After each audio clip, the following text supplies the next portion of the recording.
Lethal Company is a great game. If you somehow never heard anything about this game, it's a horror game you play with up to 4 other players, where you traverse through abandoned facilities looking for scrap. You'll then bring the scrap back to your ship, where you'll store it until you're able to bring it back to the company building to sell. You're given 3 days to reach a quota, and each one you reach, the next one gets harder. Don't reach it, and you lose.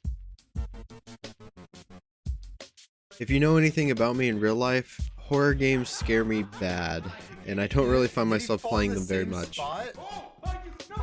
I usually just watch playthroughs of them on YouTube because despite me being kind of a wimp, I love horror games. Horror games just always happen to have the most interesting stories and scenarios to me.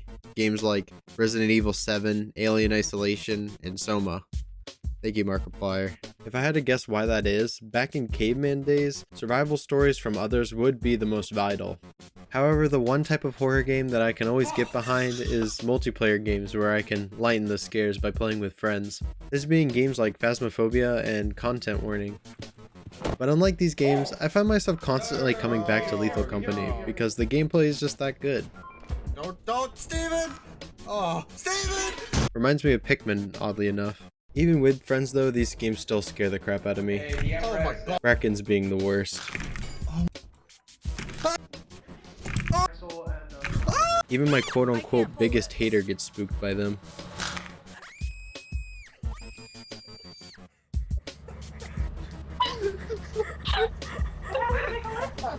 But in today's video, I'll be building the moon Experimentation, which is likely the first moon that you'll land on. This moon is a great low risk, low reward area to practice in, and happens to be one of the most detailed. And I'm sure that this has already been done countless times, one by Life and Foundation. You should check out his video too if you're interested. But when it comes to Minecraft building, I feel like seeing different takes on even the same build is endlessly interesting. Hopefully you agree, and if not, hopefully I'm the first video you've seen.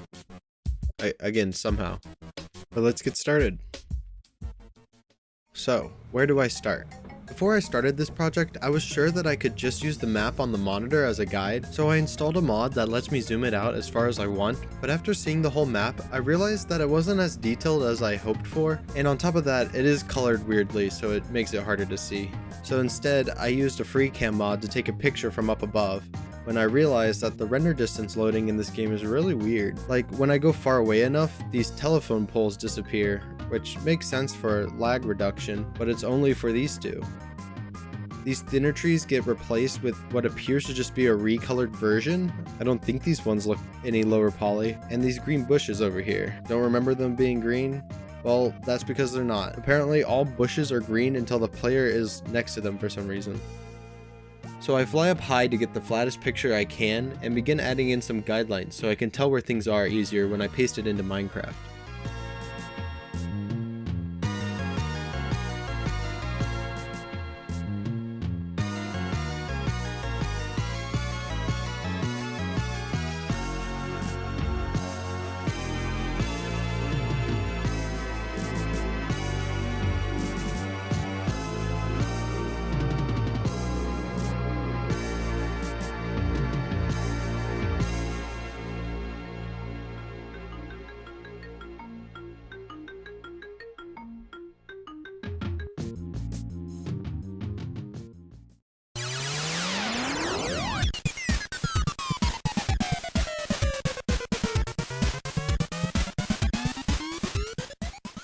Whoa, it kinda has that 3D effect. I first start off by raising the terrain to roughly where it should be before I start texturing. I use a circle height map on GoBrush at first to detail the inner terrain so that I can get it to be more exact, before switching to a normal height map for the outer less seen parts of the map. You'll know when I switch.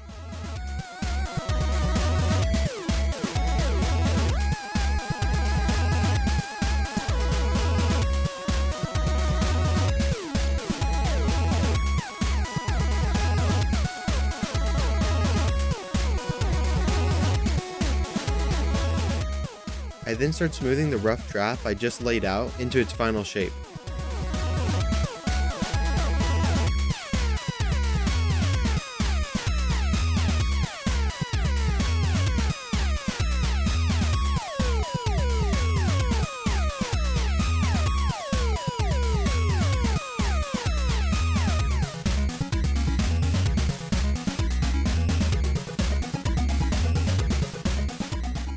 then make a copy of the lines I drew with some glass at the top of the map so that I can use them when I'm building the structures, but I'll go ahead and remove them in the actual replay because they're kind of distracting. I then set everything to stone and then replace it with an arc voinoid pattern to cover the map with. My first instinct, oddly enough, was to go for this super red gradient, but I eventually changed it to a brown gradient. I then decide to add some highlights and shadows to the terrain.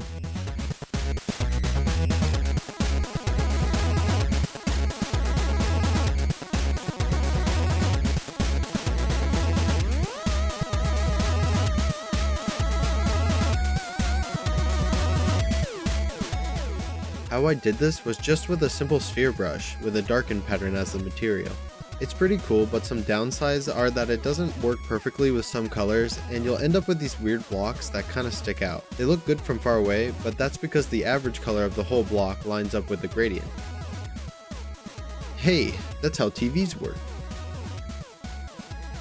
Okay, back on topic. So since I'm working with a build that will be viewed close up, I'll need to switch these blocks with some adjacent ones. For example, this redstone lamp to a brown concrete block, and this nether gold ore to a brown wool.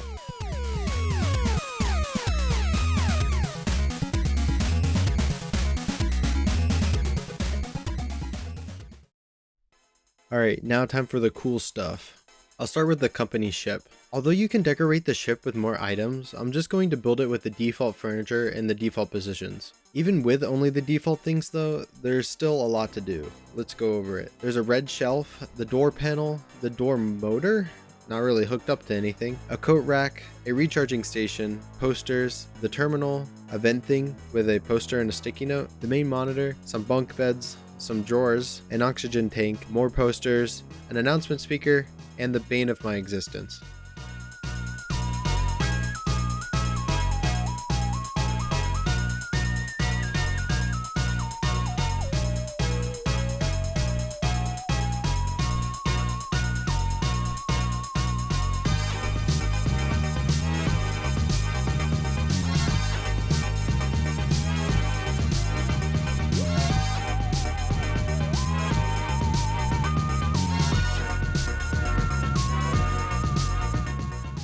Now for the exterior. On the outside we have a security camera, a ladder, some pipes, this magnet I'm just not realizing I forgot to build, this and this antenna at the top that doubles for lights.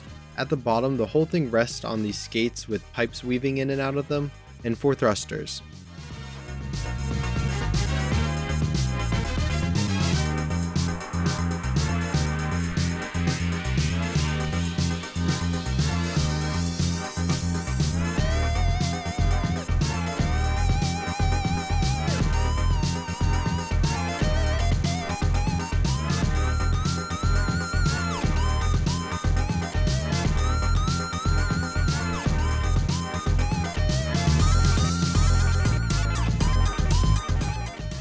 I moved the ship up to work on the bottom a bit easier, but seeing it up there, I couldn't let the opportunity slip just to make some fire come out of the thrusters and make it look like it's landing.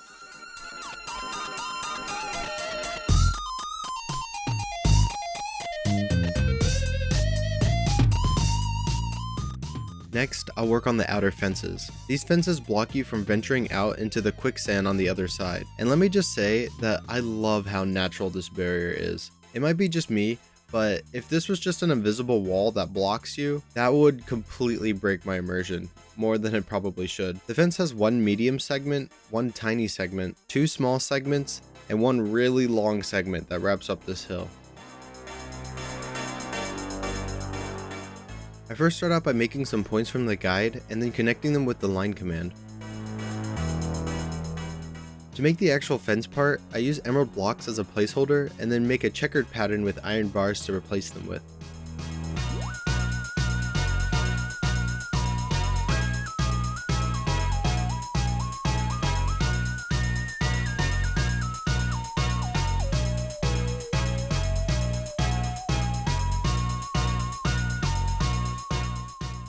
I then go ahead and knock out these telephone poles too. I take the position of the first and last pole and then draw a line. Then I space out the 6 poles I need along it. I then connect each power line with Arceon's rope command, which is kind of like the line command, but it allows me to add just a little bit of slack. Next, I'm going to do these silos around the map. They all use the same base model with some additional things added to a few.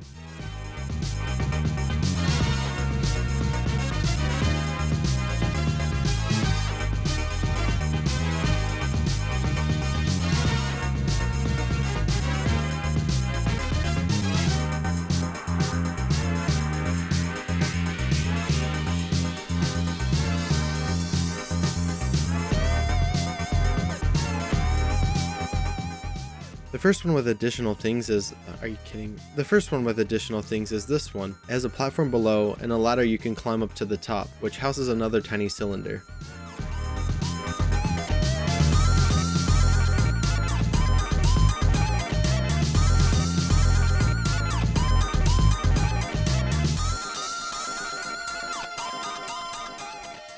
I'll come back to these other two silos when I build this large pipe that they're connected to make sure that they're lined up correctly. Now time for this little side house. It pretty much just has some simple brick designs with a circle window at the top and some scaffolding to the side.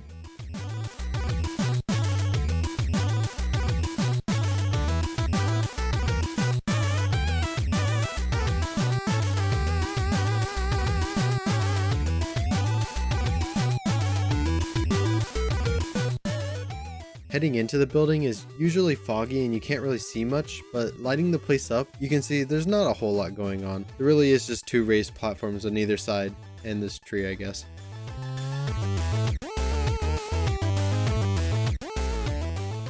Across from the building is this water tower. It sits on 3 legs and can be climbed up to this upper platform via this long ladder.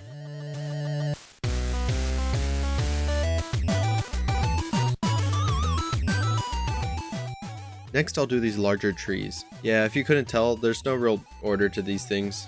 I'm just kind of doing what I want to do. There's this tree just outside of the side building, this one over by the fence, and these two behind the silo with the platform.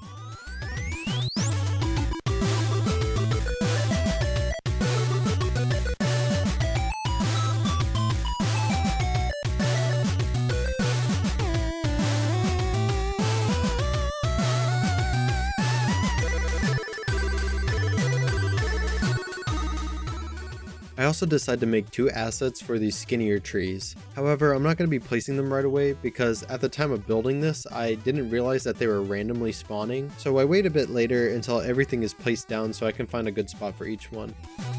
Now time for the super long concrete platform that isolates the main buildings. And this is like the 3rd time a random boulder has spawned in the middle of what I'm trying to showcase while getting these recordings.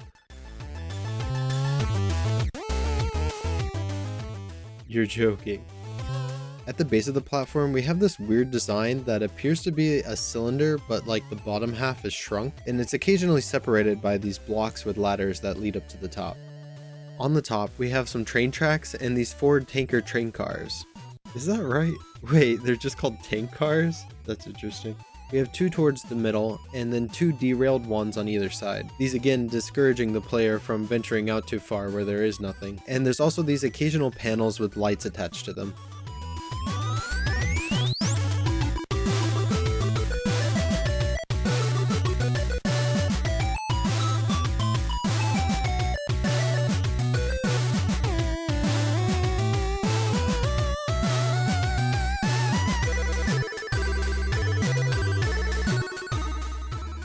So you're probably wondering how I'll make these derailed tank cars in Minecraft with their awkward shapes and all, but it's actually quite simple. I just take one of my existing tank cars and freely rotate it. I'm using Axiom, but you can do the same thing with World Edit. A lot of people are actually unjustly scared of using this technique, that being because the immediate product that you get after doing it is really rough. But really, all you have to do is just fix it up here and there, and it looks pretty good. Not perfect, of course, but pretty good.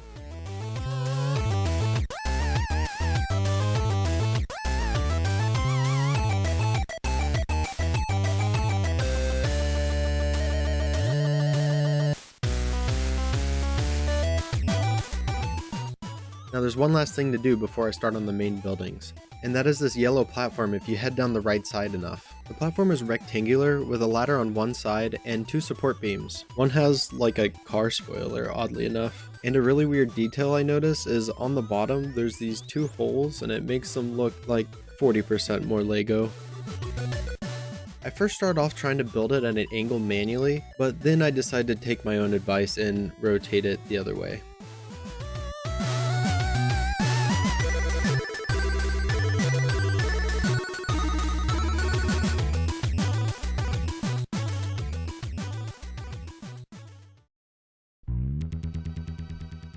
Oh boy, time for the big boy buildings. I'll start with the center building.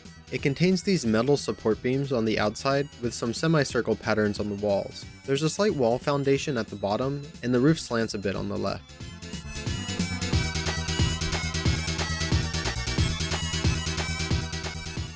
In this main entrance area, we have some support beams on either side, and specifically on the right side, some pipes. We have these 2 generators, and of course, the main entrance doors.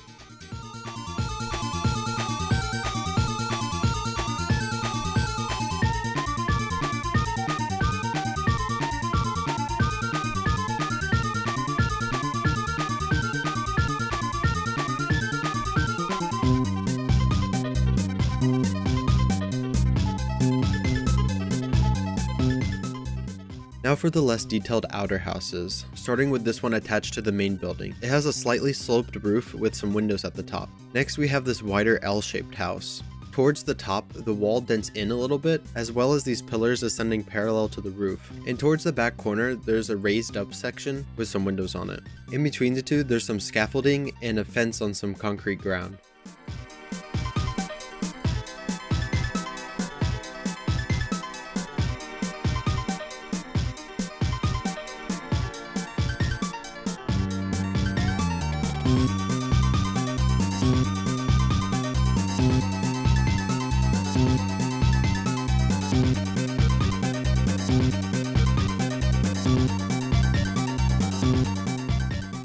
The last house on the right side doesn't have too much going for it, but it does have another raised section towards the back. When laying down the markers I made for this house specifically, I thought I must have gotten something wrong because the shape is just so awkward, but no, that's actually the shape of this house.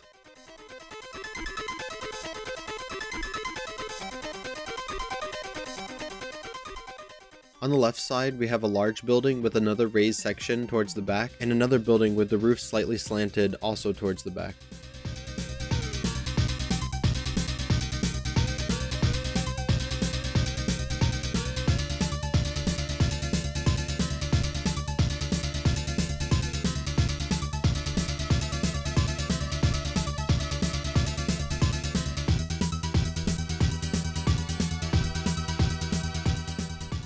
Then, in an attempt to make the building seem less bland, I then make a shingles pattern to apply to the roofs, and add a light gray gradient to each of the bases.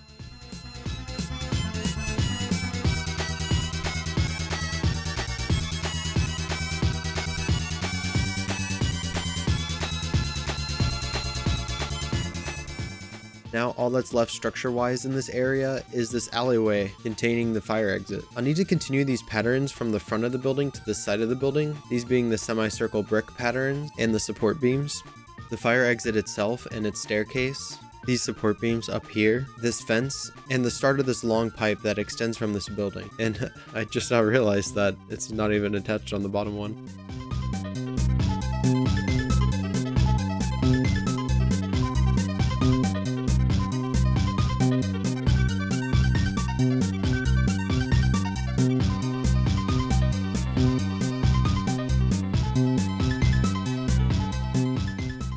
I also thought I'd mention this doorway on this wall here. I'm not sure how well known this is, but there actually is some kind of like backroomsy stuff inside the main building. It starts from that door and leads all the way down to the main entrance doors. But I'm not gonna be building this. What? It's an empty room. You want me to just build an empty room? It's empty. There's nothing in it. But I will cut out a little hole in its memory. So I need to continue this pipe down to those silos that I put off earlier. The pipe dips down a little bit in certain areas, and it also has these support beams that I'll need to add in.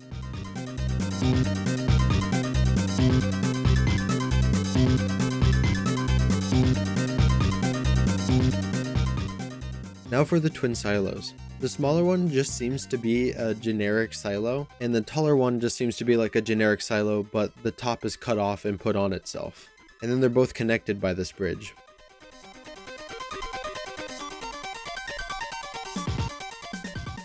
Alright, we're on the final stretch now. All that's left to do are these bushes and some trees on the outside. Oh, and I guess this telephone pole I forgot to do.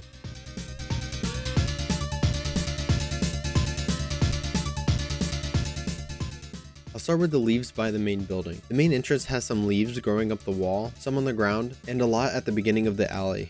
In the actual alley, we have some growing up the wall, and some kind of just in the middle. How I go about placing the leaves is I place some blocks kind of scattered in the rough area where I'd want them, and then I go ahead and replace around those blocks with themselves in air to give them that bushy feel. Picking out the leaves was kind of challenging because they are kind of this rust color and I couldn't find a perfect block color for it, but I ended up going with the new copper bulb blocks with acacia planks as the highlights and brown concrete powder as the shadows. And now all that's left is the leaves at the lower part of the map and the randomly spawning trees.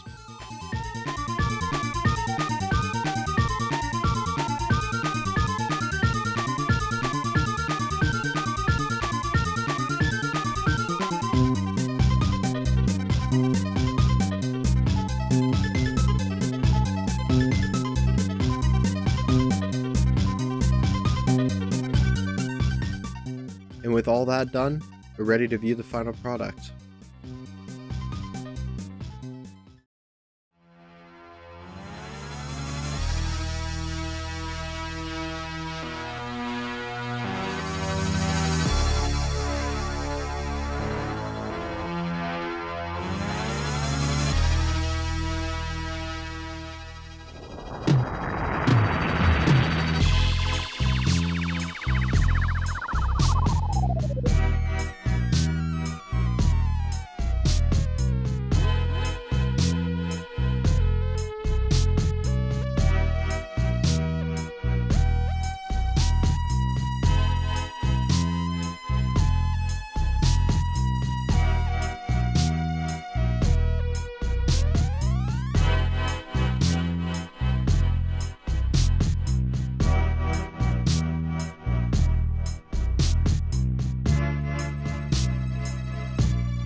Hey, looks like you made it to the end of the video. The YouTube chapters say so. If you want to check out this build for yourself, you can. All my builds are on my Patreon for free. All you have to do is join with an account.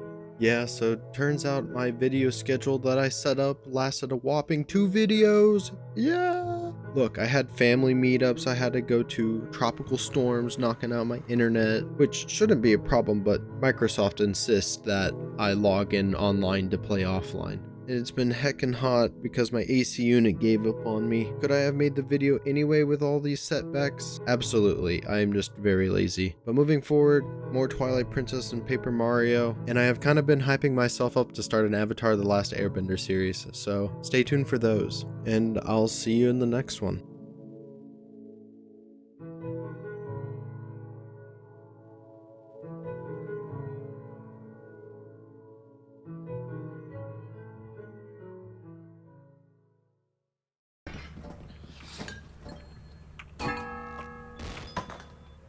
Nice. Ow. That's like $15 we could have had. That's like a Taco Bell grilled cheese burrito box that you just threw away right there, Cameron. What?